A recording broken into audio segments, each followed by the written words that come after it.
Hello అండి, welcome to Sunday mini vlog. Sunday వస్తే మా ఇంట్లో ముక్కలేందే ముద్ద దిగదు, ముఖ్యంగా నాకు. అందుకని చికెన్ కొందామని షాప్కి అయితే బయలుదేరామండి. ఇక్కడ వచ్చేసి ఫ్రూట్స్, వెజిటేబుల్స్ అన్నీ చాలా ఫ్రెష్గా ఉన్నాయి. సండే అవ్వడం వల్ల షాప్ అయితే అస్సలు ఖాళీ లేదండి.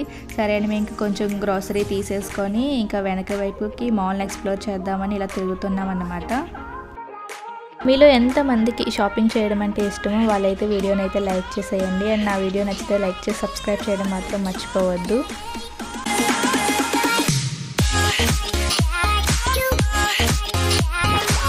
ఇది వచ్చేసి డిటర్జెంట్ లిక్విడ్ అండి. ఇక్కడ ఉన్నన్నింటిలో ఇదే చీప్ అండ్ బెస్ట్ అనమాట. ఇది వచ్చేసి దోశ బ్యాటర్ అండి. దీంతో దోశలు చాలా టేస్టీగా ఉంటాయి. ఇంకా మేము కొంచెం గ్రోసరీ అయితే తీసేసుకొని ఇంటికి రిటర్న్ అయిపోయామన్నమాట. ఇక్కడ మాకు డోర్ డెలివరీ ఆప్షన్ కూడా ఉంటుంది. అండ్ కేజీ చికెన్ వచ్చేసి 17 దిరమ్లు అండి. ఒక చికెన్ కొందామని వెళ్ళి నేనైతే ఇన్ని పర్చేస్ చేశాను అనమాట. వీడియో నచ్చితే లైక్ చేసి సబ్స్క్రైబ్ చేయండి. Thank you.